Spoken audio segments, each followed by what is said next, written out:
Good morning, everyone, and thank you so much for joining us today. Welcome to Understanding Daraxonrasib, a new frontier in pancreatic cancer treatment. My name is Annie Dalton Flores. I'm the Executive Director of Sky Foundation, Inc. Before we begin, I'd love to learn a little bit about who's joining us today. If you haven't already, please introduce yourself in the chat by sharing your name, where you're joining from, and your connection to pancreatic cancer. Today, we are incredibly fortunate to be joined by two outstanding experts from Karmanos Cancer Institute. Dr. Azfar Azmi is the Director of Pancreatic Cancer Research and nationally recognized researcher focused on developing innovative therapies for pancreatic cancer.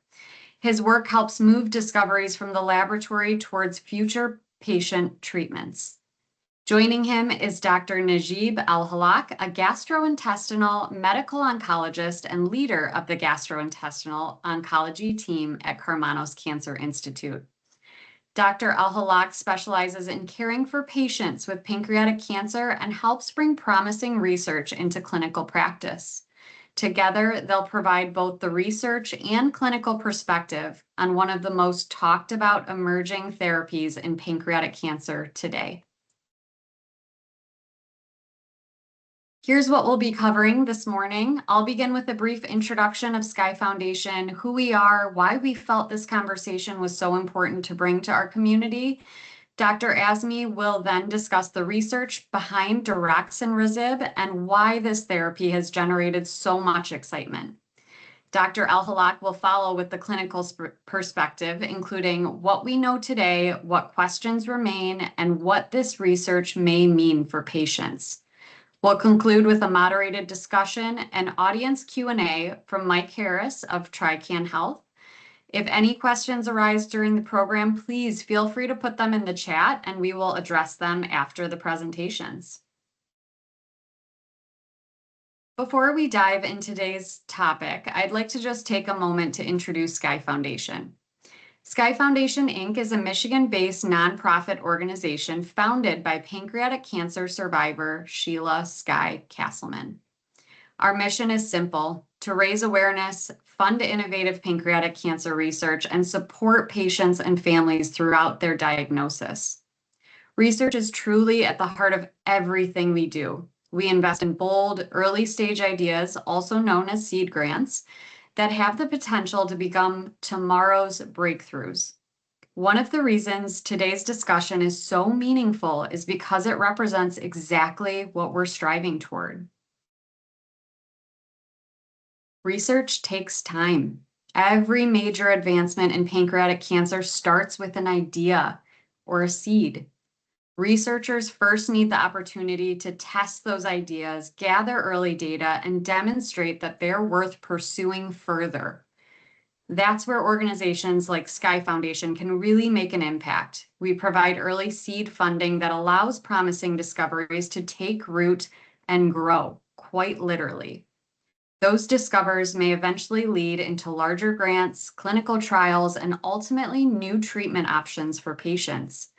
Today's discussion is about one of those exciting moments when years of research begins to move closer to changing patient care. This is a great lead-in to introduce our first speaker and one of our largest success stories with seed funding.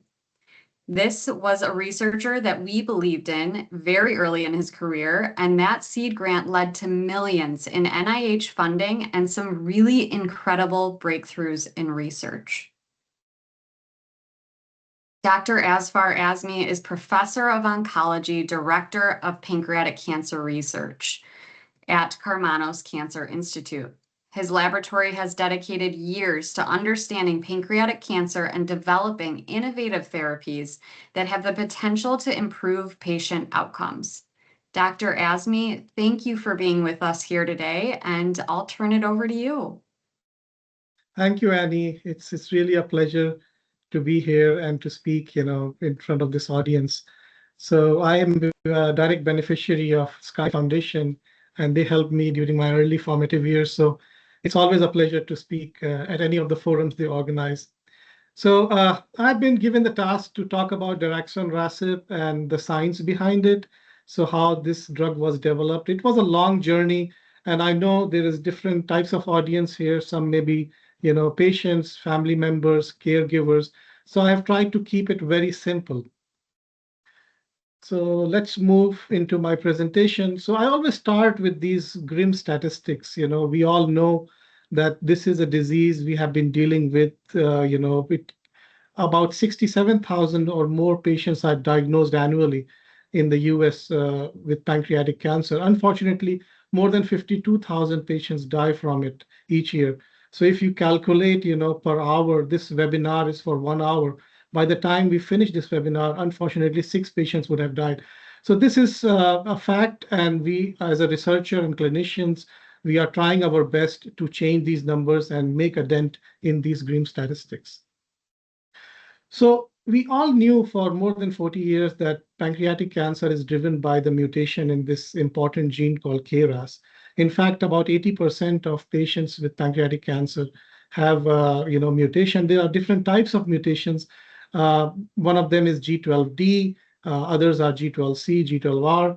So this mutation is very important. This protein KRAS drives many important processes such as cell growth, division, and so on.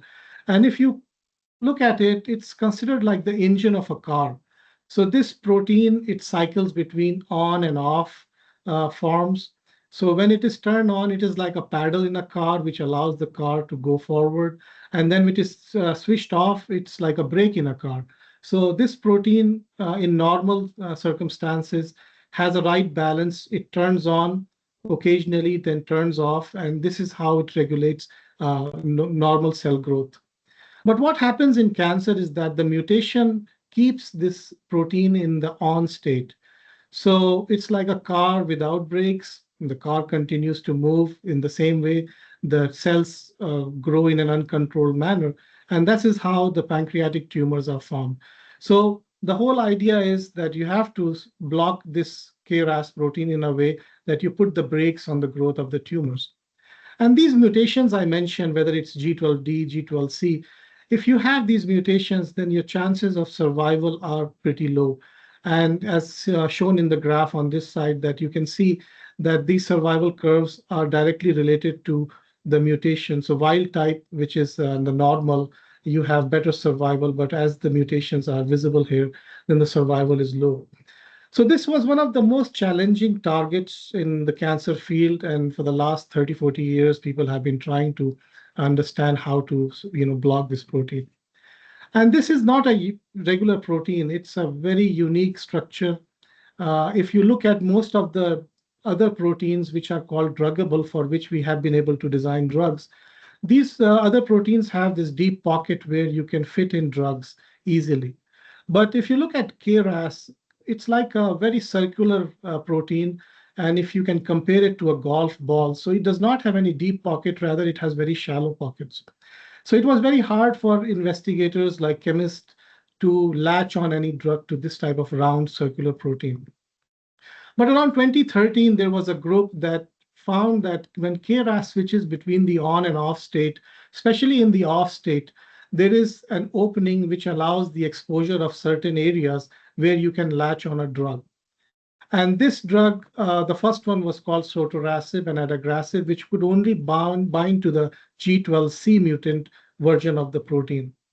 So this drug proved the concept that you can block KRAS, but the problem was that this G12C is very rare in pancreatic cancer. Only 1 to 2% of patients have G12C, and still it was evaluated and showed some activity. Now, this mutation is more common in the lung cancer, non-small cell lung cancer, so this is being used quite routinely in that area. But for pancreatic cancer, we have other mutations which are the bigger problem, like G12D, which is found in 37% of the patients, as well as G12V and G12R, and so on. So what about this large patient population? Is there a drug that could be developed? So new medicines have come forward. In the first generation, they were only targeting individually G12C mutation, D, R, and so on. But now in the second generation, the scope has expanded. We can now hit all types of mutations, And not only that, the most exciting drug that has come, which is the third generation called Daraxonrasib, which hits all types of RAS proteins, whether it is KRAS, NRAS, and HRAS. And this drug has a unique way of attacking RAS. So what it does, this drug first attaches to a protein called cyclophilin A, which is found in all the tumors, especially pancreatic cancer. And then it forms this bicomplex. This bicomplex has a very high affinity or binding ability to RAS.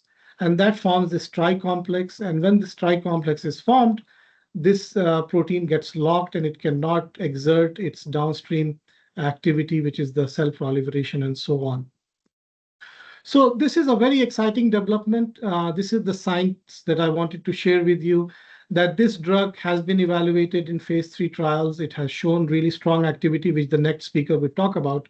But you can appreciate that in the last 40 years, from being labeled as undruggable protein, now we have so many different types of drugs, not just Daraxonrasib, but several other classes of drugs that have emerged that can block KRAS quite effectively.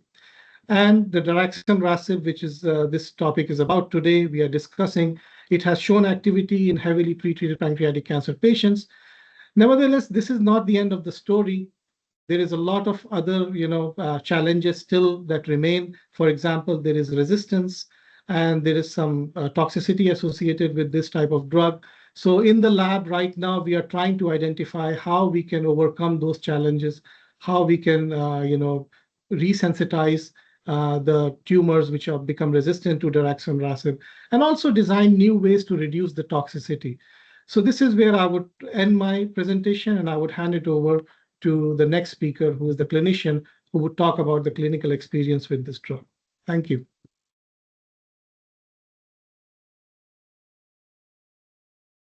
Thank you so much, Dr. Azmi. I love how you make it very understandable for people to understand the complicated words and research that goes into this.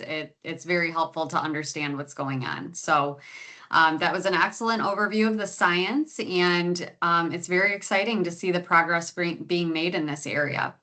Now we'd like to shift from the laboratory to the clinic. Dr. Najib Al-Halak is Associate Professor of Oncology and leader of the Gastrointestinal Oncology team at Karmanos Cancer Institute. He works directly with patients every day and helps translate emerging research into real-world treatment decisions. Dr. Al-Halak, thank you for joining us. The floor is yours. Thank you, Annie. Let me share my slides. Okay, so thanks for this invitation and this opportunity to be in your platform. We have done a lot of programs in person as well, a lot of fun activity for the supporters of Sky Foundation, and I still, of course, remember Ms. Castleman. I mean, when you showed me the picture, it just was dear to my heart. All right, so let's go ahead and start. My talk, or my few really slides, is going to be about how did we use Daraxonrasib, or actually what we started to as an RMC 6236 before they gave it even a name, how we started to use that in the clinic as part of a clinical trial. So in a simple way, last year around May, we started enrolling in the phase 3 clinical trial for Daraxonrasib, or again RMC 6236. That trial name was Resolute 302. It was a large phase 3 trial. It was global, not just only United States, but most of the patients really were from United States. We enrolled in this trial globally 500 patients with metastatic pancreatic cancer that tried chemotherapy first and was either not working or they were not able to continue due to extreme side effects. Those patients, 500 patients, were enrolled in this trial. And during the enrollment, of course, after they qualify, then the computer will randomize them, means just flipping a coin in a simple way. And half of them landed in Daraxonrasib, or RMC 6236, and the other half landed in a standard chemotherapy arm, which we call the control arm. Why did we do that, or why the design was like this? Because, of course, at that point, we did not know if the Daraxonrasib would be better than the chemo, and we still had chemo available for those patients. And before, of course, we conclude, we need to see that in a real experiment that is a fair experiment that has a high statistical chance to show us the real benefit. The treatment of both of those continued until disease progression, means the cancer is growing despite the treatment, or the patient getting severe side effects that they cannot continue the treatment. And that applied for both Daraxonrasib arm and the chemotherapy arm. Of course, Daraxonrasib was a pill. It was a 300 milligram dose daily, and the chemotherapy was mostly IV chemotherapy. Endpoints of the trial means what was the main goal to achieve in this trial. As I told you, in a simple way, we want to see if Daraxonrasib is better than chemo, but from which aspect? Well, one, something called overall survival, means how long the patient lived using Daraxonrasib compared to chemotherapy. Number two, how long the cancer stayed under control. We call this progression-free survival. And number three, response rate, or in a simple way, how many of those patients had tumor shrinkage. And specifically, we want to see a 30% shrinkage from what we started with. And then we want to see if Daraxonrasib improved the patient quality of life and pain compared to chemotherapy. And then finally, of course, we want to assess the side effects of Daraxonrasib compared to chemotherapy and if that can be bearable. The first response that we had for Daraxonrasib was the shrinkage rate. Using the Daraxonrasib 300 milligram dose daily, 1 in 3 or 30% of patients experienced great shrinkage. So in clinical trial, to call it a response or a partial response, the tumor in any patient needs to shrink by a third or more. So if we start, let's say, with a 10 centimeter lesion, or combined lesions are 10 centimeter, if we start with 10 centimeter, then if it goes down to 7 centimeter, that's about 30%. So if it goes down to 7 centimeter or more, we call this a response in clinical trial. That's basically what we call a confirmed response. And why we don't count a 10% or 20% response in clinical trial? Because we always worry about, of course, the placebo effect, we call it. If the patient believes they're taking a new drug, they believe in that drug, they actually may immune system wise make the drug work or make it look like it's working, but it's actually their immune system. That's why it really, as I talk to patients when they come to me first time in the clinic, that it is really important to believe in the treatment and be strong approaching the fight for pancreatic cancer, because that actually matters. So in the left, I want to explain to you that 30%, where that came from. Do you see those green bars going down? Those are, each one of them represent a patient, okay, that tumor that shrunk down. So going down means it's shrinking. And when it crosses that line, that below the zero, there's a line, there's like a solid line. That's the minus 30% line. So we monitor them, and until we see them crossing that 30% line, means they're shrinking more than 30%, then we count this as a response. And that's where those 30% came from. The blue one, the only patient there in this cohort, the blue one, had a complete shrinkage of the cancer. It was 100% disappearance of the cancer. And the green had what we call a partial response, which means they shrunk more than 30%, but it's less than 100%. Then what about those orange patients? They actually had shrinkage in their cancer, but it's less than 30%. Well, in clinical trials, we count those as stable disease. But in real life, and I've seen those patients, we call this a response. So I just want you to understand that the 30% that you hear about Daraxonrasib, in real life, it's more than that, because we count all of those orange and green and blue patients, and that can bring up to about 80% response rate. Again, any response means. Then we want to know how long those patients lived on Daraxonrasib compared to chemotherapy. And just a reminder, when we started this trial, those patients already had their experience with what we call it a first-line chemotherapy. Means they went through chemotherapy. It could be for 6 months or more, a year or more. They've been on chemotherapy, and then the chemotherapy stopped working. This is when we started them on this trial. That's when you see that 100%. So those patients already lived a year before this, on average, lived a year on average before this. Then we started this trial, and we randomized them, again, flip the coin, to either getting the pill, Daraxonrasib, or chemotherapy. And you say, well, how is chemotherapy here being available? Well, pancreatic cancer patients, they have several options of chemotherapy, or let's say before the Daraxonrasib, of course, but now we see that Daraxonrasib, the green line here, this is the survival curves, means we start with 100% and then we monitor those patients on the treatment, and the curve will go down only if the patient cannot or do not survive on the treatment and they die. Then the curve will go down, and we can see clearly that the curve that has the Daraxonrasib pill was superior over the curve of the chemotherapy. Patients lived longer on Daraxonrasib. And then statistically, we go by the median, we call it. In a simple language, we call it the average. So, and that's where that line draw there. You see that in 50% median, or the average of those patients, life expectancy was 13 months. So basically, more than a year after their first line treatment with chemotherapy. So if they lived an average of a year before, and now with the Daraxonrasib, it gave them another year on average, okay, compared to chemotherapy, which was about 6 months. So double the survival in the second line treatment of for those patients on Daraxonrasib compared to chemotherapy. And we did a lot of analysis, of course, on this, and we learned that it doesn't matter if the patient has that KRAS mutation or not, or if they have the KRAS G12D or not. This drug works for any of those KRAS mutations, and in fact, actually, it even works for those patients without the KRAS mutation.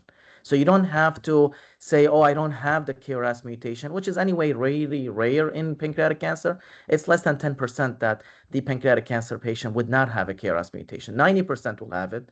Different types, as Dr. Azmi showed you, the G12D, C, V, R, etc. But the good news that this drug works for all of them, and even if the patient does not have those KRAS mutations. So then we looked into how long the cancer remained under control using Daraxonrasib, and this curves say that basically on average or median, it was about 7 to 8 months here of the patients remaining on the drug, remaining with cancer being controlled, okay? And then compared to chemotherapy, it was about 3 to 4 months. So, and I see that in real life. So I've seen my patients on Daraxonrasib remained on it, of course, longer than those patients that were randomized to the control arm using chemotherapy. Now we talked about the benefit. So what are the side effects of Daraxonrasib? You probably heard about it. I'm going to show you the facts. Daraxonrasib, as like any of those other oral agents that we've used for other treatment, for other cancer treatments, rash usually is one of the main side effects for patients. And you heard probably about it, and I'll show you a picture of that. Rash. 85% of patients had rash using Daraxonrasib. 14% had severe rash. Okay, so and I'll show you a picture of that severe rash coming soon. Diarrhea was really the next one, but I can tell you 58% of them had diarrhea, but only 5% had severe diarrhea. And actually, in fact, patients on chemo had more severe diarrhea than those patients on Daraxonrasib. And I've seen that in real life when I did this many times for my patients.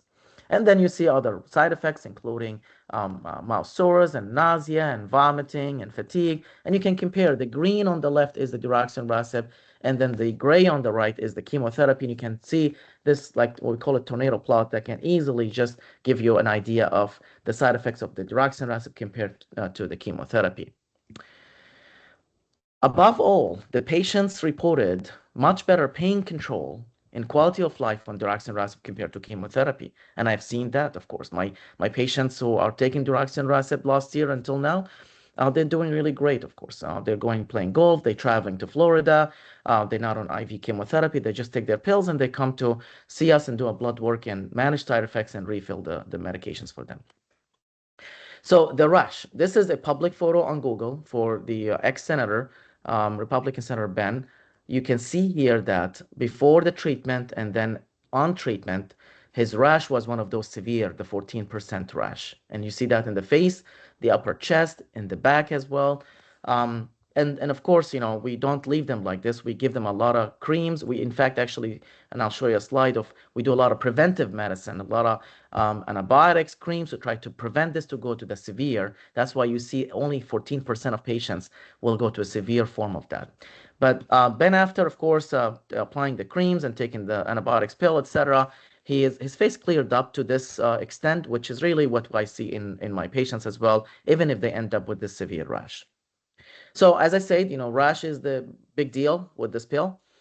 We do a lot of prevention, including doxycycline, hydrocortisone cream, etc. And we do also more treatment if the rash starts to get worse. We add more antibiotics cream, more stronger cortisone creams, etc. Even I compound sometimes a cyclosporin for them to try to help that as well. And then for the mouth ulcers, if it happened, we give them dexamethasone mouthwash and chlorhexidine, etc. So in conclusion, the Daraxonrasib RAS-SALU 302 trial showed that the median overall survival, which means how long the patient lived, on average was 13.2 months for Daraxonrasib compared to 6.7 months for chemotherapy. So basically about twice as long. And remember, this is after they went already through a first-line chemotherapy, which on average give them a year. So that's why when I speak about Daraxonrasib, I say now we have the median survival or the average survival for stage 4 pancreatic cancer patient is 2 years. Okay, and that's the average, of course, and I've seen so many patients living beyond that. The cancer remained in control for 7 months compared to the chemotherapy was about 3 months. Third of the patient have seen a really strong and significant shrinkage of the cancer, 32% with Daraxonrasib compared to 11% with chemotherapy. So 1 out of 3 has really great shrinkage. And I showed you that any shrinkage was about 80%. Only 1% of patients stop Daraxonrasib because of side effects. Okay, and I've seen that in real life. Even if they had that rash, they continue on the treatment and they manage the rash with whatever we recommend for them. And actually, they try even sometimes things that I don't even know, and it works a lot of time. So what does that mean, of course? Well, that means first that the patient lived twice more in the second-line treatment. Okay, this treatment is for those patients that went through chemotherapy first line, at least for now, what's available. I'll explain to you what that means. And the quality of life patients, Daraxonrasib improved compared to chemotherapy, and really few patients stopped treatment due to side effects. So now, how do we access Daraxonrasib in this time of the year? So the data that I showed you was submitted to the FDA, and end of April, the FDA released a memo saying that we would like the company to give what we call expanded access program to patients with pancreatic cancer, stage 4, in need for this drug. And then, of course, that was distributed to a lot of facilities and institutions. And we've been working on, of course, patients on that. I want to tell you, this is not a prescription. This is not like, oh, the patient's coming to me and I'm writing a prescription to the patient to use Daraxonrasib. And unfortunately, it's not, because it is not yet FDA approved. I do expect at least the FDA decision to happen in the next few months, end of the year maximum, about this Daraxonrasib data, to give us then the ability, if they approve it, to use it as a prescription. But for the time being now, the only way that we can get patients in need Daraxonrasib is through what we call expanded access program, which is really a clinical trial, okay? Like in a way, in the process, it's like a clinical trial. It has the inclusion criteria, exclusion criteria. Patients will have to go through all of those before we confirm, and the sponsor of the Daraxonrasib confirmed that they agree with us that the patient is eligible for Daraxonrasib, fitting the criteria. Then they start to work on dispensing the pill, which that process takes several weeks, starting from signing the consent for this, call it a clinical trial or the expanded access program. So, I wanted just to present a few of those inclusion criteria for patients. Exactly how it's written in the protocol. Those patients should have confirmed pancreatic cancer. It has to be the adenocarcinoma, okay, or the adenosquamous carcinoma, or the poorly differentiated carcinoma of the pancreas. Those are usually, you'll see them in your pathology report, in the biopsy report, or in the surgical sample if you had a surgery Whipple before. So they did not include the acinar carcinoma, which is really rare in pancreatic cancer, but it can be seen. and also did not include those patients with neuroendocrine carcinoma or neuroendocrine tumor of the pancreas, did not include the ampullary cancer. Those are excluded. Did not include biliary cancer or cholangiocarcinoma. And it has to be metastatic disease, means stage 4. Also, when we review those patients, we should see in their history that they tried chemotherapy before, and there is a progression on the chemotherapy, means the cancer is growing despite the chemotherapy.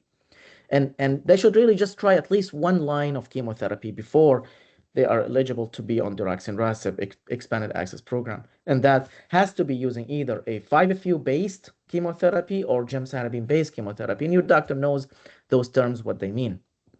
And another language here in this protocol that the patient should have received and progressed on or intolerant to or no longer expected to benefit from available standard of care systemic therapy. So what does that mean? Patient tried chemotherapy, as I said, either the cancer grew on the chemotherapy, so it's not working anymore, or they tried chemotherapy and they had severe side effects. They cannot continue on the chemotherapy, and then the physician believes that there is no benefit of the chemotherapy in this patient, then they can actually qualify for this expanded access program. We've had issues with the inclusion in the blood work. So those patients in this program needs to meet certain criteria. Their hemoglobin should be 8 or more.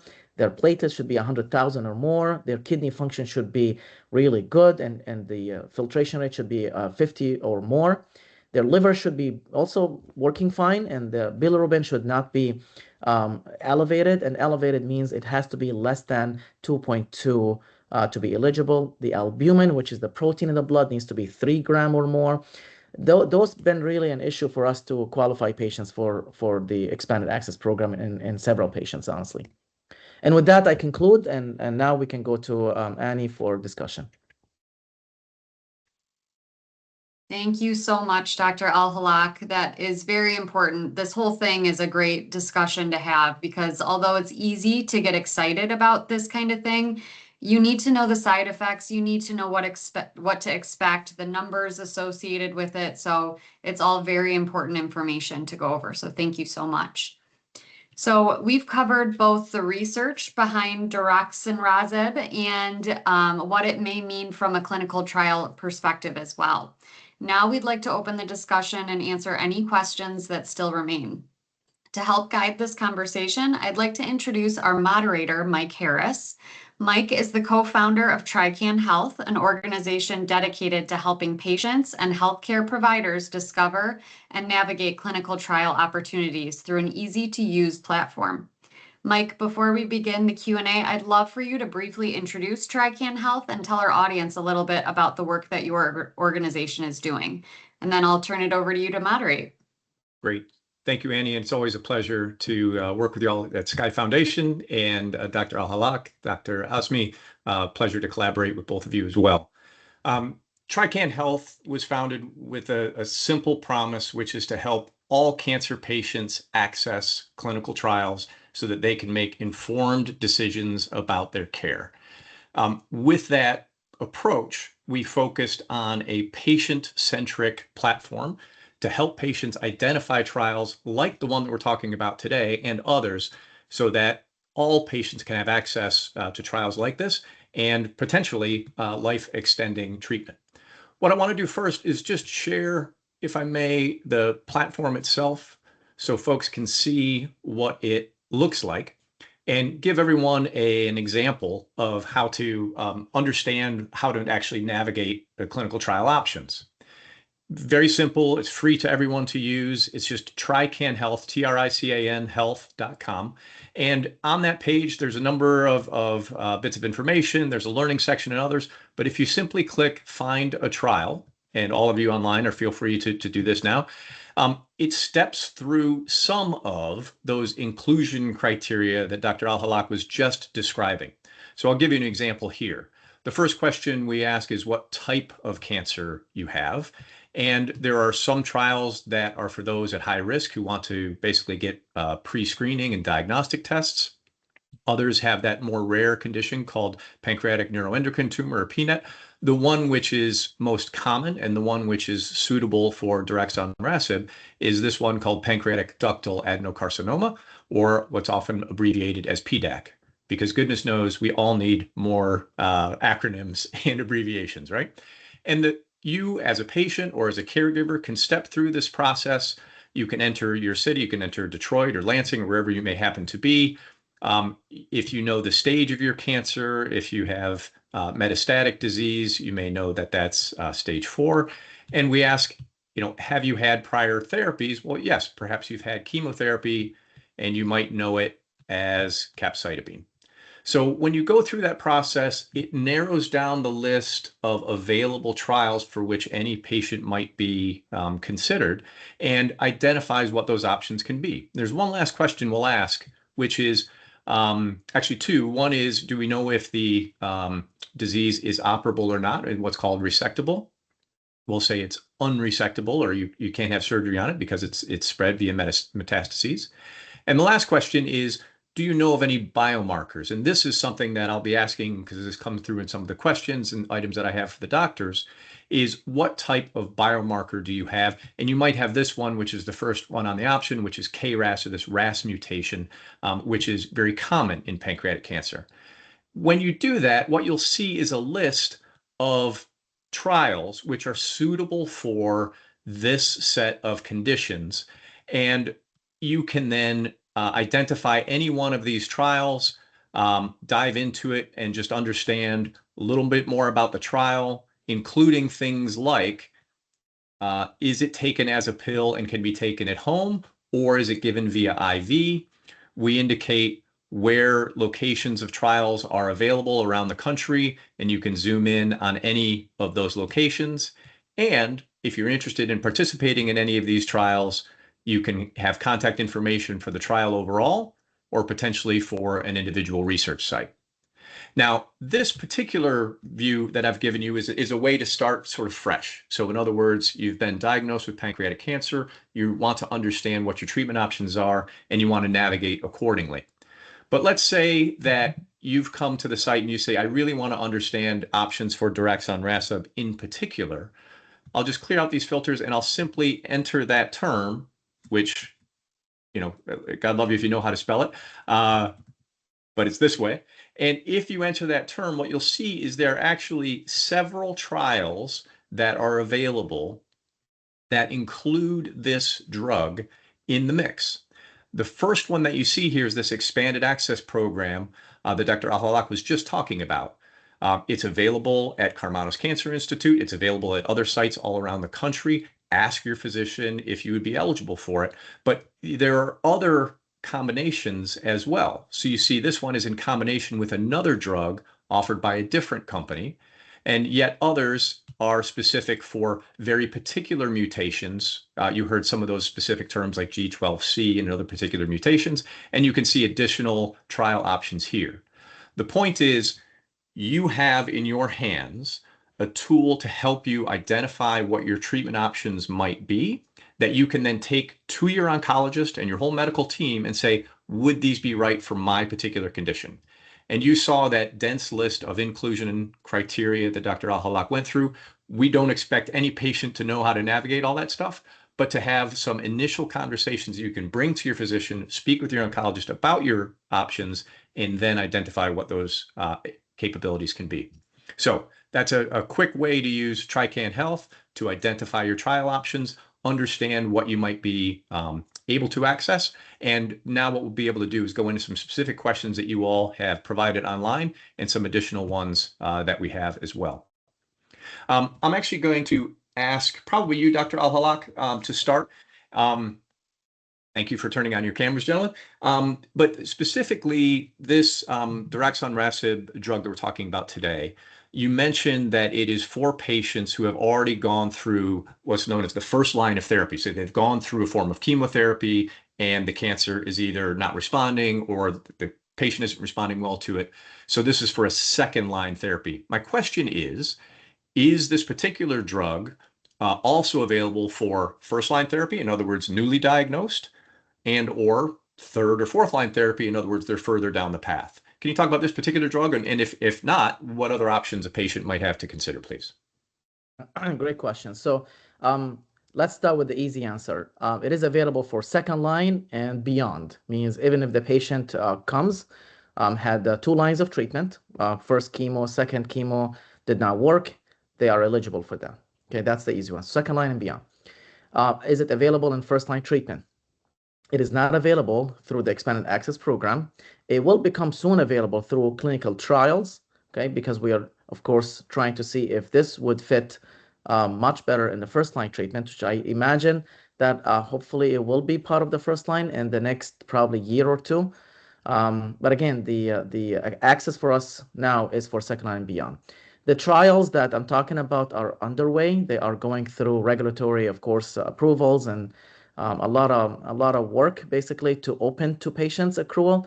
Some of those trials will be with the Daraxonrasib. Some of those trials will be with other agents, other company agents that also the same idea, targeting the KRAS mutation pancreatic cancer. Some of those will be the Daraxonrasib with the chemo, and there will be randomization to the chemo. So this is not going to be just like as they imagine, just the pill alone and no randomization. We need to know if the pill in the first line treatment is better than the chemo by itself or in a combination with chemo. And also some of those trials will be combination of 2 pills and then randomization to the chemotherapy. Those are really happening, and it's going to be open to accrual in the next, I imagine, 3 months, hopefully, once we finish, and other, of course, institutions finish those regulatory documents, and then we'll be open to accrual. Fantastic. And just one comment, which is for users who are registered on the Trican Health platform, if you save your information and so forth, you have an option to actually receive updates. So when a trial becomes available that may suit your particular situation, you can get an email update for a new trial update. I know folks often, are eager to find things right now, but it's also helpful to stay abreast of new trials. Because there are over 400 or close to 400 actively recruiting pancreatic cancer clinical trials available in the United States. So there's an incredible array of great research being done all around the country. A second question for you also, we were talking about this biomarker called RAS or KRAS, which is a mutation that most pancreatic cancer patients have. First of all, the first question is it necessary to have that biomarker in order to participate in the expanded access program, or just to be on Daraxonrasib at all? So I'll start with that question. I've got a few follow-ups as well. Okay, that's really important. No, you don't need to have the KRAS mutation.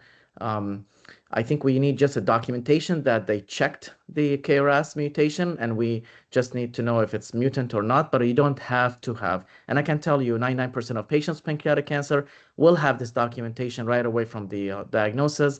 Their provider usually, and 99% will do the test to know, as you said, because of the biomarkers, because they may have different biomarkers. Another one that could be targetable, like MSI high, for example, or a G12C, KRAS G12C.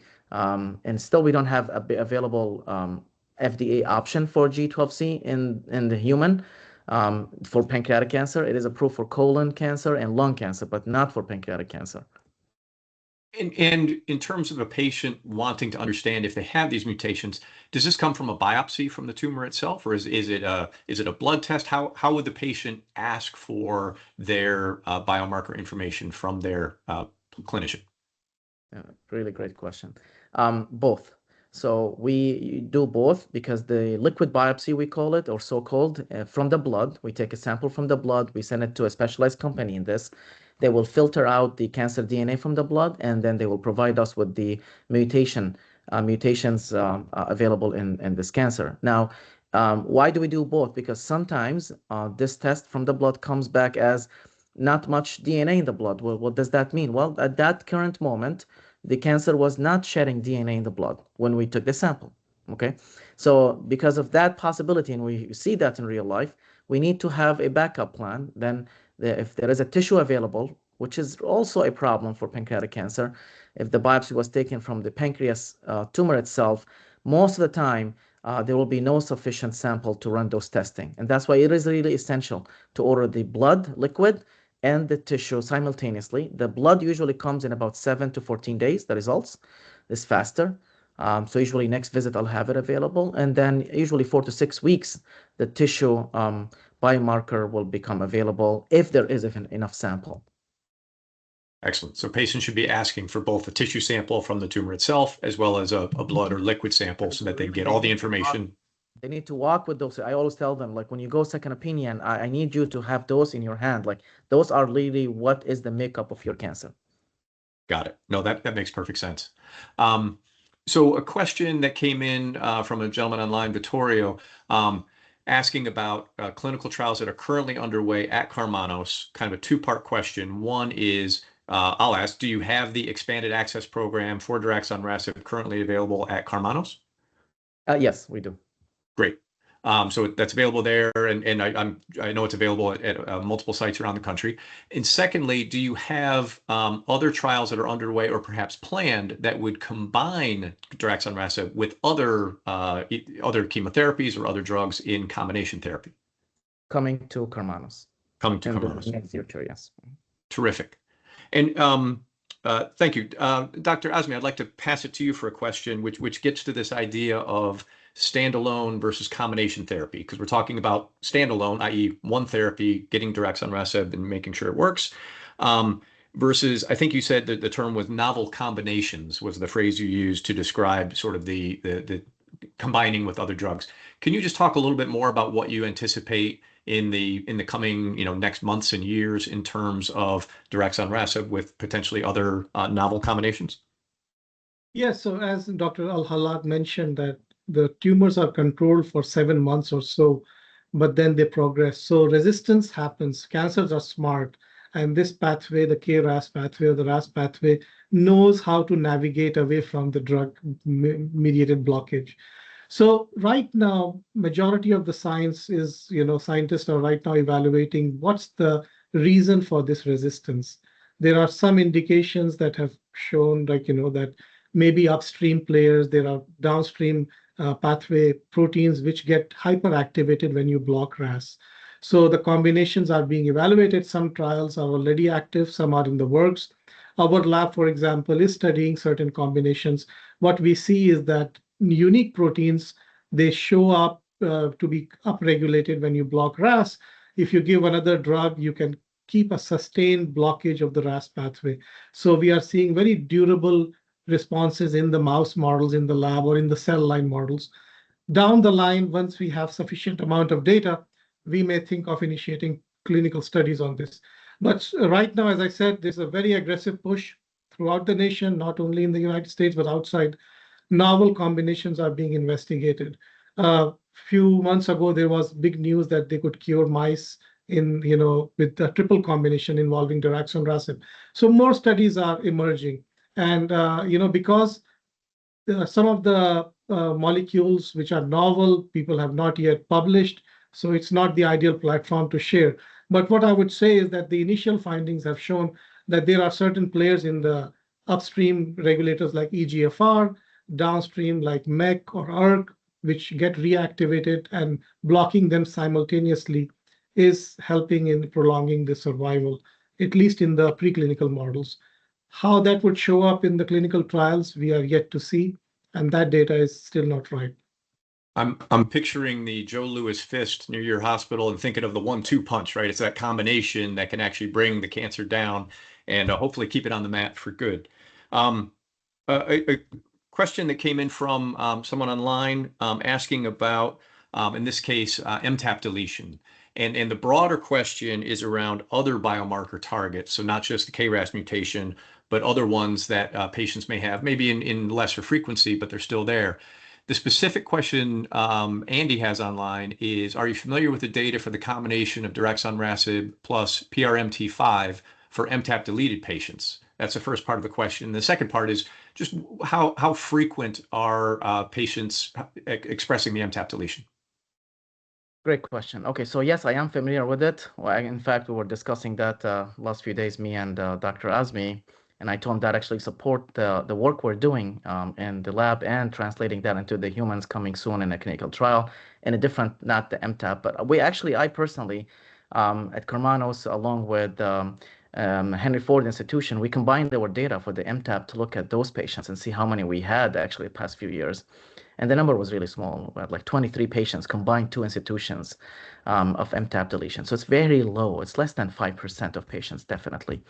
The results were really amazing, 90% response rate for those patients. So that gives you, in my opinion, gives you that message that we are right. It is combining more than just one inhibitor together that will hopefully one day kill this pancreatic cancer cell once and forever. Okay, it means like put the patient in remission and cure them. So we need to find that right combination for the right pathway blockade. And I know Azmi can talk much better than me about those kind of combinations and how to combine them and what, of course, also the combination always comes with potential more side effects. So we need to also combine smartly so we can kill the cancer cell and of course not affect the normal cell. Azmi, I'd like to comment on that too. Yes, so this is a very important point. And as Najib Halak mentioned about the rash and other associated toxicities. So the whole idea for laboratory scientists like us is to bring a combination where we are able to reduce the doses of the drug like Daraxonrasib. And you have two drugs, which we call, the combination effect is synergistic more than additive. So meaning that these drugs work really well together. If you look at them individually, they may not be working that well.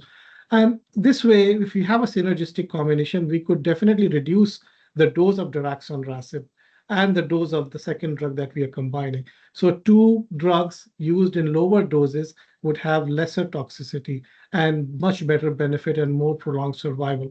So the era right now is about precision oncology and personalized medicine. More genomic testing, we should know the genetic makeup of the tumors, and then identify the right cocktail that for this mutation, you have drug A, for another mutation, you have drug B, and even drug C, and giving them wisely and giving at low doses so that you can manage the toxicity, and hopefully we can cure this disease.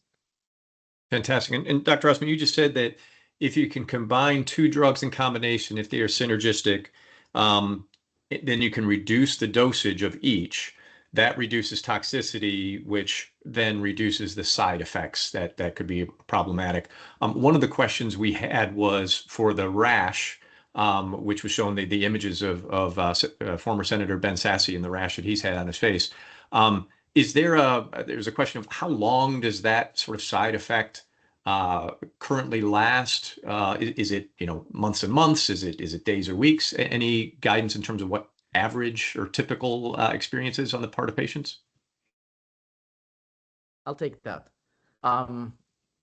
Okay, so the good news that the rash will improve with the treatment, as I showed you. The bad news that the rash will be there all the time you're taking the pill. During treatment. So, okay. During treatment, yes, but it's again with the creams and antibiotics that we use, we reduce it significantly to a manageable level. And I've seen really patients like the ex-Senator Ben. I've seen that, and we managed, and they're still on the pill. As I told you, the number of patients who stopped the pill because of the rash was so low, like 1%. And I even offered that to my patients who had a severe rash. Do you want to stop the pill? Of course, they said no. Do you want to reduce the dose? They said, of course, no. Okay, so because first they've seen the results of that pill on their cancer, and second they told me, we are alive with this pill, and we're doing really well, and we can manage the rash. And I told you they came up even with their own idea for the rash, which I loved actually, that everyone was doing something different. And at the end, collaborative work between us and them, and reducing the rash intensity. Terrific. Thank you. A tougher question came in from Rob online, tougher in that it's complicated, which is with the expanded access program, how does insurance work with that? Does insurance cover everything? Do they cover none of it? Is it something in between? Any guidance you would have for how patients should even, ask their insurance provider or ask their oncologist about that process? Insurance, will cover you like any regular visit, treatment, scans, like anywhere, whatever your insurance covers you will cover you for that. The insurance would not cover the Daraxonrasib pill. That comes directly from the company, the manufacturer. Okay, that comes from them. They basically manufacture it for you under your name, really specifically you, and then they send it to you free of charge. Now, that, of course, will change once we get the FDA approval slash decision. So then that's different. Then it will go through as a prescription through your insurance. That's a different one. So bottom line, I'm just trying to assure you that it will be like any other treatment you go through. Fantastic. And just one last very quick question from Emily online says, have you been able to get Daraxonrasib for patients already through this expanded access program, or is that in the future? Is that still in development? So many patients signed the consent. We started signing consents about 2 weeks ago. And I just had a follow-up that next week on Tuesday, hopefully we'll have the first 2 patients drug delivered. Fantastic. Gentlemen, I just want to thank you very much. Annie Dalton, Executive Director of Sky Foundation. I'm going to turn it back to you to close us out today. Awesome. Thank you so much, Mike. You are always great at fielding questions and coming up with some of your own. So thank you so much. A heartfelt thank you to Dr. Azmi, Dr. Al-Halak for sharing your expertise and helping the community better understand this exciting area of pancreatic cancer research. So today's discussion reminds us that every advancement begins with research, and that continued investment in science, collaboration, and patient education is what moves the field forward. We have a number of video series on our YouTube channel. We encourage the rest of you to check out. We have Stars in Our Sky, which highlights some of the amazing researchers we have funded. Life After Whipple, talking about how to navigate challenges post-Whipple surgery for those of you who are pancreatic cancer survivors. And lastly, A Clinical Trials Explained is a partnership series between Can Health and Sky Foundation. It has a variety of experts, including these 2 amazing speakers that we had today talking on the subject. So please check out those videos. And lastly, I just want to thank you to everyone who joined us today live for your thoughtful questions. A recording of today's webinar will be available on our website and YouTube channel in the days coming, so please feel free to share it with anyone who may benefit from the discussion. On behalf of Sky Foundation, Karmanos Cancer Institute, and Can Health, thank you for being here and thank you for supporting pancreatic cancer research. Have a wonderful afternoon. Thank you, everyone. Bye. Thank you. Take care. Bye-bye. Bye.